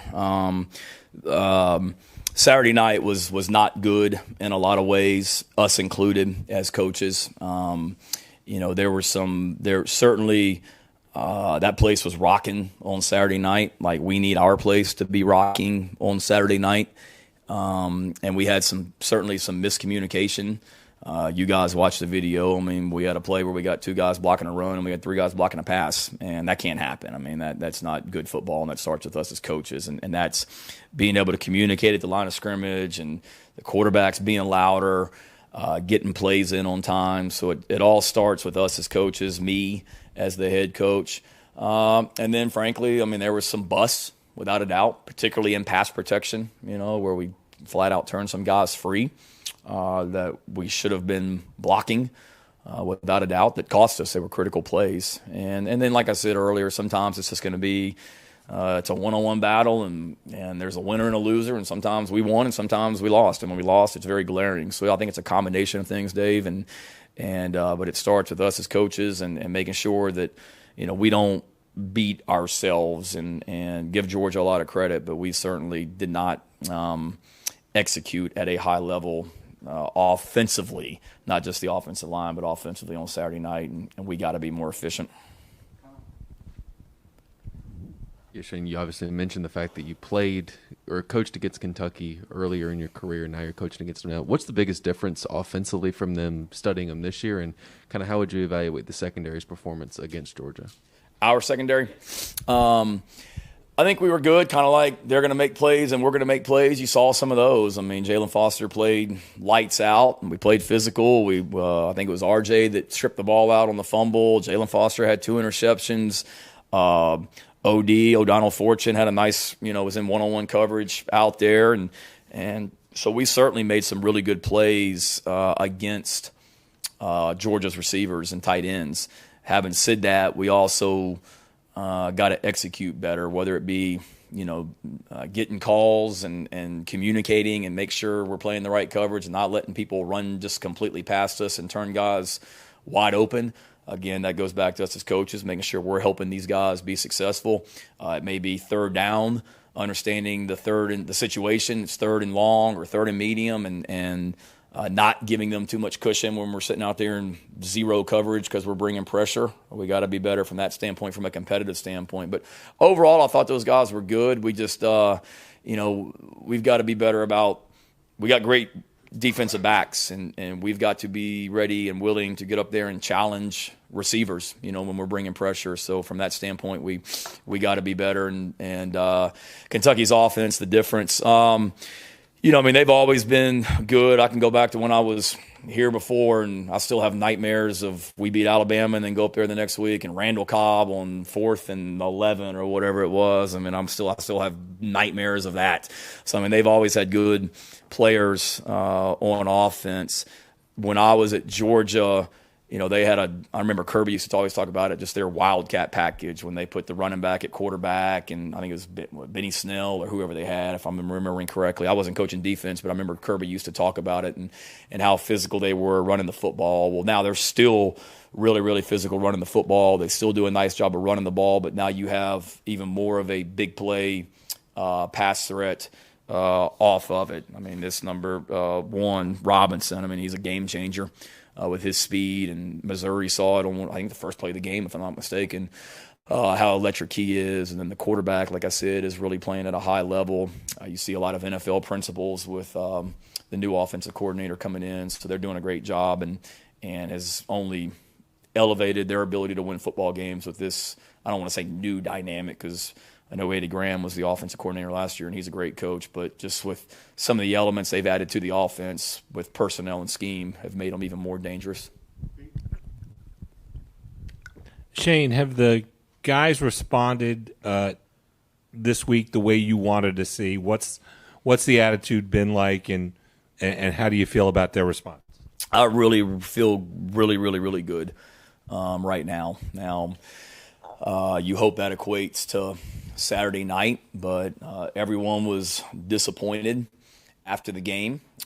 Sunday was, it was a quiet bus ride back on Saturday night. I was up watching tape on my iPad. I'm sure everybody else was sleeping, but it was a quiet bus ride back. And Sunday was, we came in here and, we're brutally honest with the guys and what went well, what didn't go well. But I think they saw on tape that, give Georgia a lot of credit. They're a phenomenal team, but we had every opportunity to make that thing 14-10 or 14-13 in the second quarter, and then obviously didn't handle the end of the first half, beginning of the second half well, starting with me, and it kind of got out of hand. But proud of the guys, and they showed it. They saw how physical they played, and we've got to always be able to do that. Practice on Sunday night was good. And then this morning, it was fantastic. We, the tempo, the energy, the sense of urgency that we had out there, the focus, honestly was one of our better Tuesday practices that we've had since we started the season against Eastern Illinois. Now, we got to get better on Wednesday, Thursday, Friday, but it gives me hope that, our guys are in the right place mentally and understand that we got a chance to be a good football team, but we got to get a whole lot better this week. Shane, going back to the physicality of Saturday's game, how would you assess the way your team handled that physicality from the beginning through the end of the game? And did you see certain points during the game where, boom, they really picked it up? I thought, just from my own eye, when I watched it live and then watching it on my iPad after the game and then watching it again on Sunday with the staff, I thought we were physical from beginning until end. I really did. We ran the football hard. I saw offensive linemen when engaged trying to finish blocks at the beginning of the game, and I saw it at the very end as well. I saw 11 guys on defense trying to physically get to the ball physically and fast and doing that at the beginning, and I saw it at the very end with Damani Staley and the tackle he made over there on the sidelines. So special teams as well. Mo Cobb on one of the kickoffs at the very end was really impressive, just watching him cover a kick and go down there and make a play. So our guys played hard and played physical, and I feel like they did it from the beginning of the game until the very end, which is all I can ask for. No offense taken, so we're good. But I know, obviously, Will Levis got a strong arm on him, but can move a little bit in the pocket as well. I mean, obviously, you guys see Luke every day out on the practice field. I mean, is there anything transferable about seeing a guy like that every day in practice to what you might see at Kentucky? Or is there anything that, from that the defense can take in terms of seeing that look every day? Yeah, I think so. Luke, obviously, in our practices, Luke and our quarterbacks are wearing a jersey, meaning they can't get tackled like I'm sure most schools do. So Luke is fast and not running. Will is 6'3", 232 pounds is what they list him as. So, I mean, he's built like a H-back back there that you're trying to tackle. Not to mention he's got a rocket for an arm and is really, really accurate with a quick release. So there is some similarities in two quarterbacks that can run. And that's the other thing. I mean, they're throwing, deep balls 60 yards downfield over people's heads, but then you've also got to be aware of him just keeping the ball and running it. And you got to be worried about this, offensive line that goes 327, 302, 297. The center is 6'6", which you don't see a 6'6" center off him. 301 and 338 along the offensive line. So I mean, they and then good physical tight ends. So they're a physical offense that wants to run the football, but then has the ability now to throw the ball over your head. Yeah, sorry again, Coach. I know you talked about it on Sunday during the teleconference with Luke and just how he's kind of handled himself, being able to get ready for the situation when his number is called and being thrown in there early on Saturday's game.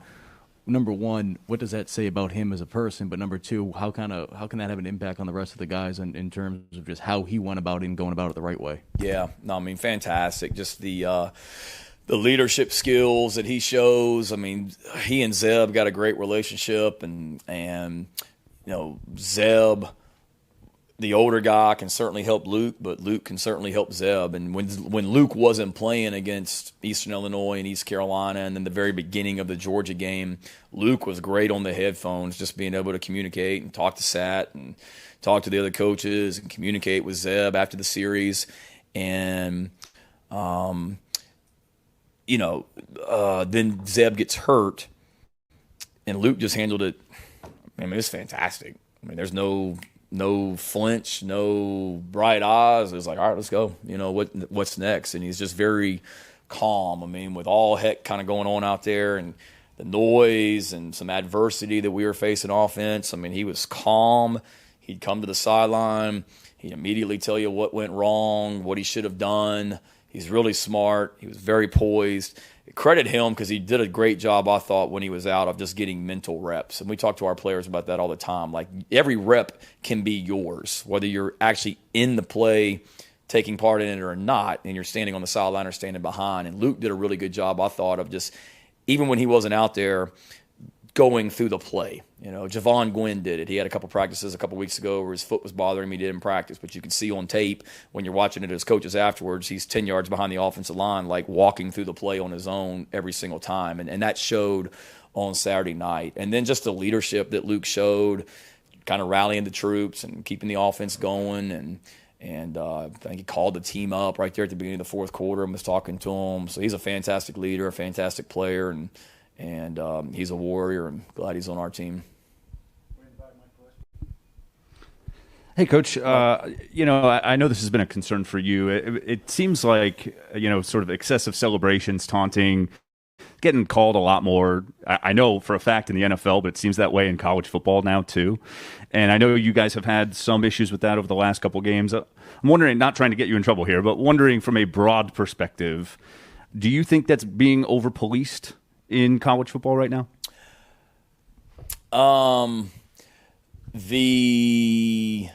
The calls that we got for taunting over the last couple of weeks, we deserved, in my opinion. God makes an interception at East Carolina, and one of our players, stands over a guy and talks to him on the sideline. Totally, you should flag us.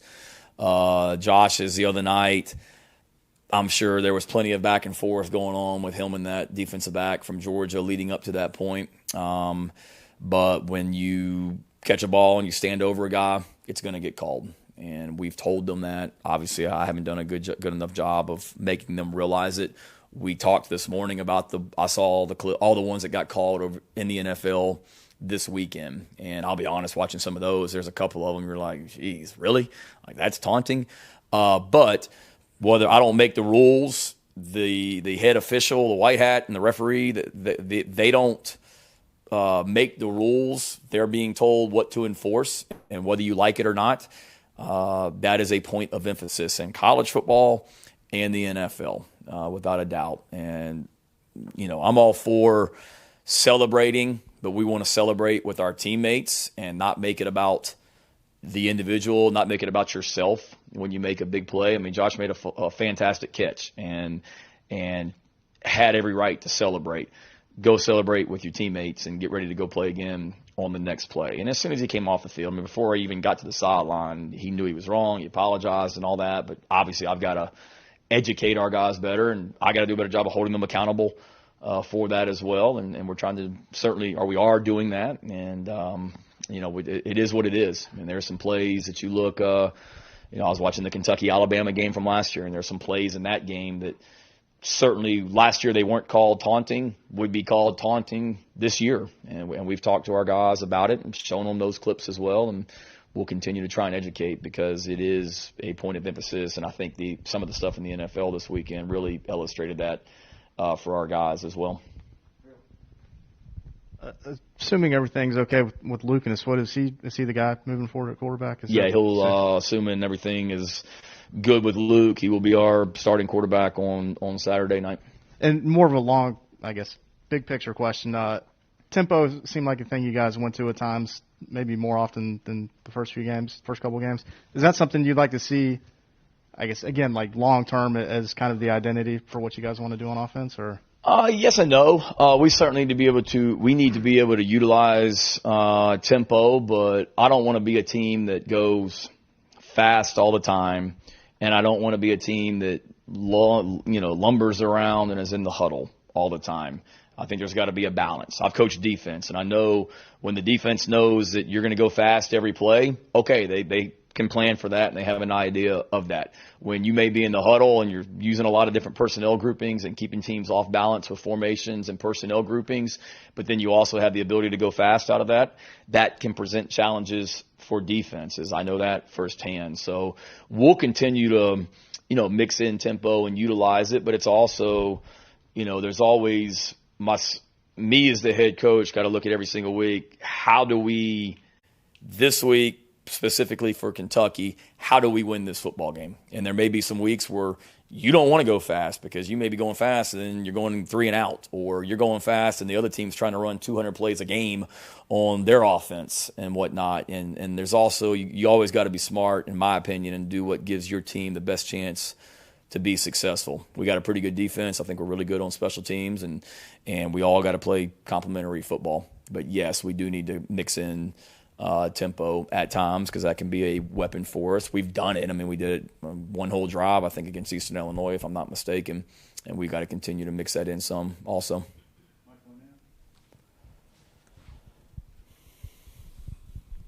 Hey, Shane, Jalen Brooks has talked with us in the past about just how difficult last year was for him mentally, just waiting to get cleared and just the journey he took to Columbia. I know the first couple games this year, a couple of missed connections with him, but obviously he had that huge one-handed catch the other night, a clutch catch before that. I was just curious, what was your reaction to that catch he made, and is that something that you think could maybe help get him going, maybe build his confidence a little bit going forward? Yeah, absolutely. Like, I see it in practice. I know you guys aren't out there all the time, and I see it in practice and what he's able to do, just his length, his ability. The play against Eastern Illinois you're referring to, that was unfortunate because he ran a great route, and he's going to make that catch 9 times out of 10, and it didn't connect that night. But I think he certainly, not to speak for him, probably felt like he just needed one to get him over the hump. He's made some great catches, or big time catches for us this year. That one the other night, my reaction was probably like y'all's, like, oh my God, it's a heck of a catch. And he did a great job of doing that. And we got good receivers with Josh and Jalen and DK, and the way some of these other guys continue to come on. They need to continue to be weapons for us, and certainly that gave Jalen some confidence. But I think he had confidence. I know last year was tough for him, but I would hope he had, confidence even before that point, because I see it in practice. He makes a lot of the same catches. Maybe not as good as that one, but he makes some really good catches in practice also. Shane, excuse me, Shane, 2 quick questions for you. You mentioned Luke's leadership skills. In the film review, did you guys notice anything rubbing off on the other 10 guys in the huddle as the game progressed and as he got more and more reps in the game? And then 2, just how would you describe losing Sherrod in the middle of the defense, and where do you guys go from there? Yeah, I don't know if I noticed it. I mean, I think there was certainly a calm with Luke, but there was a calm with Zeb. I mean, Zeb's very poised and confident and everything in the huddle, and honestly, you not worry about Luke, but Luke's a younger guy, and he's, going in. You think about it, he was a freshman last year. He never played in front of a hostile crowd on the road because of COVID protocols. So now you're the quarterback, and it's the first time you're playing in an environment with more than whatever it is, 20,000 fans. So initially I was worried because he hadn't been in that environment. I mean, I went to some of the receivers and running backs and linemen and tight ends about, hey, you guys, help Luke. Help Luke. Let's get him going. And he didn't need my help or their help. I mean, he's calm as they can be, or calm as they can be. I'm sorry. And I think he was just guys have confidence in him, and he was able to make some plays with his feet for sure, and made some big time throws. I mean, one of those throws he made across the middle to Jalen Brooks. That was a big time quarterback play. Stepped up in the pocket with like elite ball security, knowing he's going to get hit. 99 comes right past him. He goes right past 99 and then drills a ball in there to JB. That was a big time play, big time quarterback play on that one. So excited for his potential going forward. And then Sherrod, I mean, that's a huge loss. It really is. I'm not going to sugarcoat it. Leader of the defense, guy that had just been so fantastic for us since January. Steadiness, leadership, playmaking ability. He was playing at a really high level, and that's a tough loss. Brad Johnson obviously stepped up. Mo Kaba's going to have to step up and play even more. Damani Staley did a nice job for us the other night. Who else? Rosendo Lewis was on the trip. Debo was on the trip. Darrell Ware came in there. We put Darrell Ware on scholarship this morning, as a matter of fact. He has certainly earned that and has done a great job playing on special teams, and then came in and played linebacker for us the other night and did a nice job, made a nice play on the goal line against their tight end in coverage, and then made a nice tackle for loss, over there on our sideline late in the game also. So it'll be a kind of by committee, but Brad and Damani have been playing at a high level, and Mo is really coming on and doing some nice things on special teams also. So you mentioned earlier how fans will be masked up in the stadium. I wanted to know, will players, coaches, people on the sideline, will y'all have to be masked up as well? Nah, not that I'm aware of. Okay, thank you. Yep.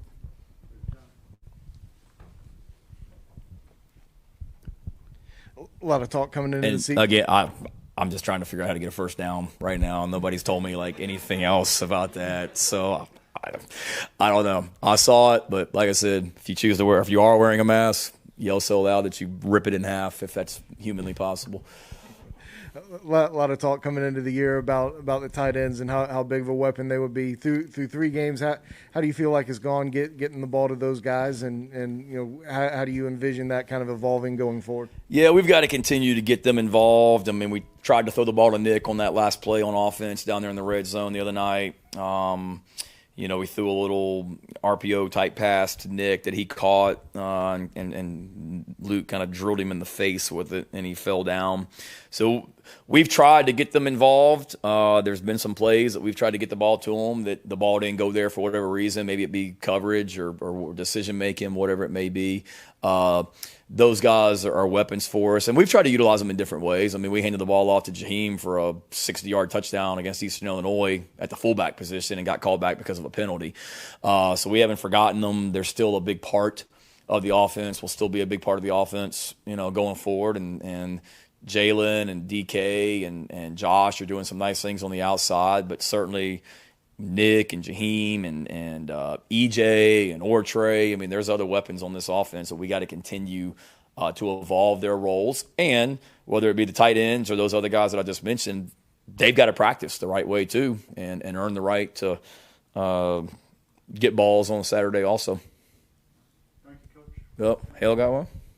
No? We'll give him one more. Come on, we started early. We'll give him one more. Thanks. With Georgia being able to hit on some of those deep balls the other night, where were the breakdowns there? Was it a tempo situation where they caught you guys kind of off guard with some of that stuff? Don't ever let me give him another question if when we ran over. I was going to be a layup.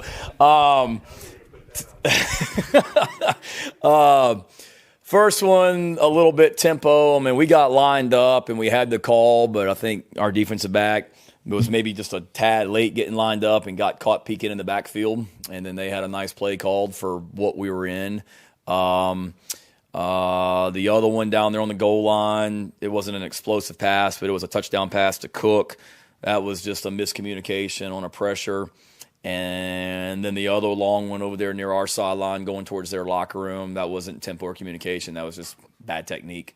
Just got to play with better technique on that one. We were in position. Just technique wasn't exactly what we wanted from a defensive back standpoint. But again, they've got good receivers. They're going to make plays.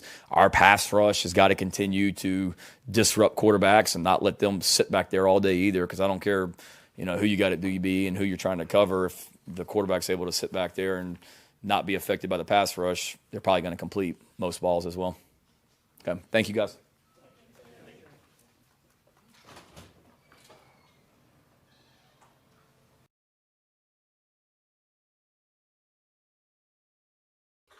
Okay, that was Shane Beamer. Thank God Luke Doty's going to start at quarterback. That is probably the biggest takeaway. It's there. It's official. Thank goodness. Thank goodness. Thank goodness. Luke Doty will get the start at quarterback Saturday night. Luke Doty will get the start at quarterback. Thank goodness. Love to hear that. I got less than 15 minutes to go, guys. 843-790-3377. That is 843-790-3377. Taking your questions, your comments, your calls as well. Hey, Shane Beamer pleading with Gamecock Nation. Show up. Be early. Be loud. Wearing a mask. Yell so loud it rips in half, he says. And I'll be honest with you guys. I'm not going to read them, nor do I really give a damn to see you bitching and moaning in the comments about wearing a mask. But I don't care. I don't care. I really don't. So go complain to someone who does. Honestly, I don't care.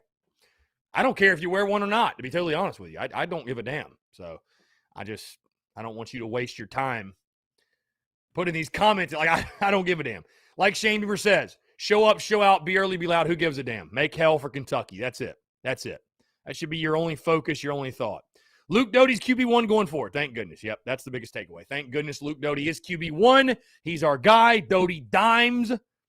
Doty Dimes is back. Doty Dimes is back. Jonathan Perry says he just got some tickets. There you go. Cody Gaskin says, in the CDC Questions channel, what I've seen for the last 3 weeks is this. No matter the outcome, I know our guys will fight to the very end. Kentucky 28. South Carolina 24. Okay, Cody Gaskins is on record. He's going ahead and saying Kentucky will get the win on Saturday, 28-24. Hey, show up, be early, be loud. Shane Beamer pleading with the Gamecocks fan base to be there and to be early and to be loud. So, going to be a fun night. Going to be a raucous environment, or at least it should be. Even pleading fans to get out to Gamecock Walk. So, going to be a really, really good time. Going to be a fun night for sure, guys. 843-790-3377. That is 843-790-3377. Continuing to take your questions, your comments, and your calls as well. Let's see. Daddy-O, did I hear him correctly say, rip it up if you want to? No, that is not what he said. He said, yell so loud that you rip it in half if it's humanly possible. Talking about the masks. That's what he said.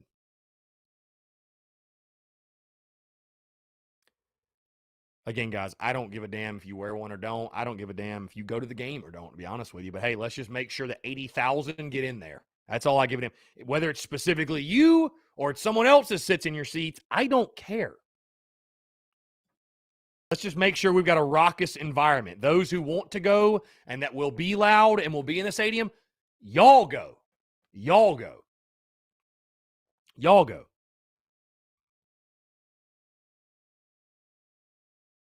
Luke Boyd going to watch the Yardcocks Saturday morning and then heading over to watch the Doty show. Yeah, I'm actually going to the scrimmage on Friday. I will not go Saturday because I'm gonna go out to SEC Nation. We're gonna have a good time out there. All right, let's jump to the phone lines real quick.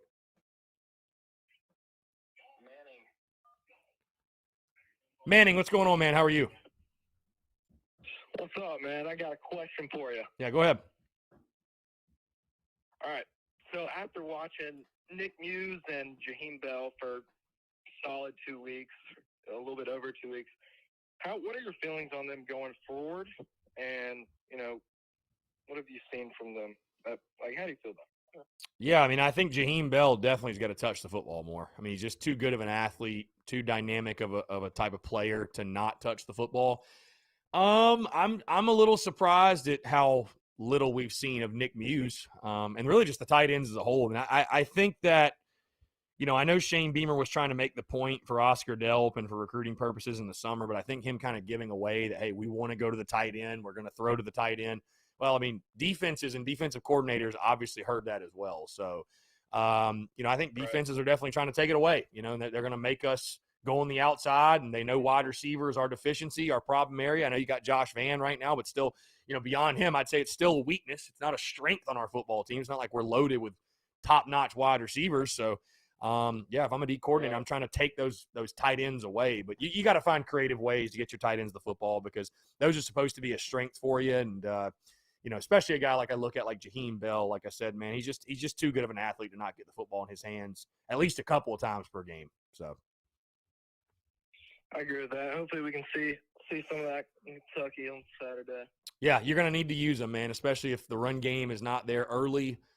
You're going to have to get creative. There's no question. So we'll see. I think there will be a game this year that Jaheim Bell really goes off. He's just too good of an athlete to hold him down all season. So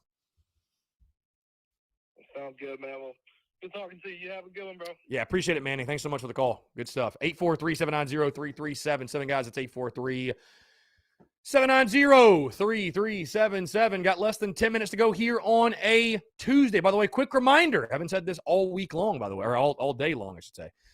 Quick reminder. Episode 501 dropped this morning. Alex McGrath and I, which really do appreciate Alex, man. The conversations on Tuesdays are incredible. I truly appreciate Alex for taking the time to do it. But great conversation with Alex. Again, of course, we reflect on everything that happened over the weekend in Athens against the Georgia Bulldogs, as well as looked ahead of the weekend, the game at Williams-Brice against the Kentucky Wildcats. Really, really good stuff. And again, appreciate Alex McGrath taking the time. Highly suggest you guys tune in to that one. Again, 843-790-3377. OVR says, I don't know how to feel about this game. Cautiously optimistic, I guess. I just hope the fans sell out Willie B and make it a crazy atmosphere. We need all of the extra energy. Yeah. Hey, all the fans can control is showing up and being loud. That's literally it. We can't control anything else on the field. Bad Brad 757 in the TDC Questions channel says, predicting South Carolina 34, Kentucky 24. Just feel like having a full game from start to finish with Doty is going to be a much different than the past couple of games. That's fair. I think that's very, very fair. I think that is very fair. So that is very fair. Luke Boyd, will we get E.J. Jenkins going anytime soon? I think Beamer's made it pretty clear he's got to earn playing time. I just think, E.J. Jenkins trying to adjust to this level. This is not St. Francis anymore, man. It's not St. Francis. By the way, South Carolina, Kentucky, Gamecocks still a 5-point underdog per Circa Sports. Over-unders actually dropped a point down to 48. So those in Vegas may be expecting a little bit of a lower scoring game. Interesting. I wonder if Luke Doty being announced as starting quarterback will change that at all. I wonder if that'll change that at all. Yeah, Luke RJ, let's hope the student section issues are fixed for sure. That was a complete madhouse that week one. Victoria Lynn Kelly, hope the O-line protects Doty. They're going to have to. The offensive line's got to be better. You will not win this football game if the offensive line is not better. So you will not You won't win the football game. Bottom line.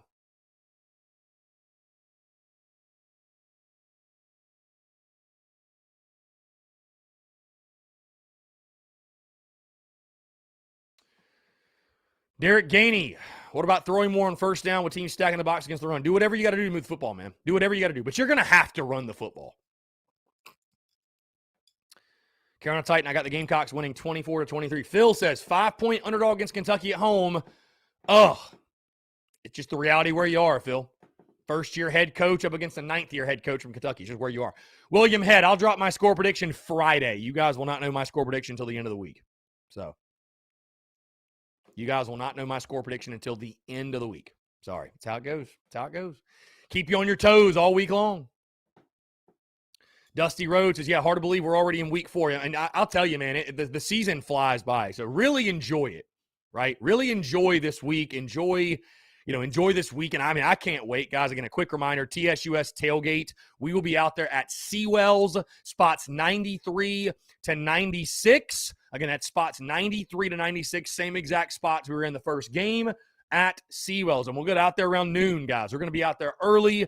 We're going to be rowdy. For those who came out last time, the people that I tailgate with, we have a damn good time. So, again, really looking forward to it, and would love to see you guys out there. Seawells, spots 93 to 96. Really looking forward to it. Going to be a really, really good time, like I said. So, would love to see you all out and about, and let's give Kentucky hell. Why not?